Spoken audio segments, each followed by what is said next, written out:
കഴിഞ്ഞ 7 തലമുറകളായി ചെങ്ങന്നൂർ മണ്ഡലത്തിലെ പൂവണത്തറ നിവാസികൾ ആവശ്യപ്പെടുന്നത് ഒരേ ഒരു കാര്യമാണ്: സ്വന്തം കിടപ്പാടത്തിലേക്ക് എത്താൻ ഒരു വഴി. മാറി മാറി വന്ന ഭരണകൂടങ്ങൾ പക്ഷേ അവരുടെ ഈ ആവശ്യം ചെവിക്കൊണ്ടില്ല. അതോടെ ഇക്കുറി പോളിംഗ് ബൂത്തിലേക്ക് ഇല്ല എന്ന ഉറച്ച നിലപാടിലാണ് ഇവർ.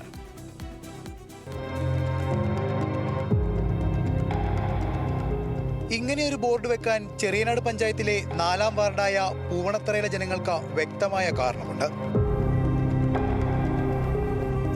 80 വയസ്സുള്ള അമ്മിണിയമ്മ ചെറുപ്പം മുതൽ ഇക്കാലം അത്രയും നടന്നു വന്നത് ഈ ഇടുങ്ങിയ കാട് നിറഞ്ഞ വഴിയിലൂടെയാണ്.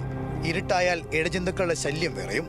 വഴിവിളക്ക് ആവശ്യപ്പെട്ടപ്പോൾ ലഭിച്ച മറുപടി ഇങ്ങനെ: ഇവിടെ വേനൽക്കാലമായി നമുക്ക് കുടിവെള്ളം കിട്ടത്തില്ല. ഈ കിണറ്റിലെ വെള്ളം നല്ലപോലെ കലങ്ങി മറിഞ്ഞു കിടക്കുന്ന വെള്ളമാണ്, നമുക്ക് കുടിക്കാൻ പോലും പറ്റത്തില്ല. അപ്പോൾ അതിന് വരെ നമ്മളൊരു പഞ്ചായത്തിലൊരു പൈപ്പ് കണക്ഷൻ വെച്ചപ്പോൾ അവർ ആദ്യം പറഞ്ഞ കാര്യം വഴിയില്ലാത്തതുകൊണ്ട് തരാൻ പറ്റത്തില്ലെന്നാണ്. ഇത് രാത്രി ആയി കഴിഞ്ഞാൽ നമുക്ക് ഈ താഴോട്ട് ഇറങ്ങി കഴിഞ്ഞാൽ 2 വീട് കഴിഞ്ഞാൽ പിന്നെ വഴിവിളക്ക് സൗകര്യമില്ല.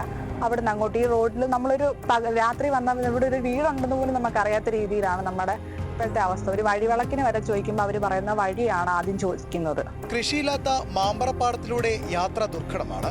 മഴക്കാലത്ത് കണ്ടത്തിൽ വെള്ളം നിറയുന്നതോടെ വിദ്യാർത്ഥികൾ 400 മീറ്റർ ദൂരം തോർത്തെടുത്ത് നടന്ന ശേഷമാണ് യൂണിഫോം ധരിക്കുന്നത്.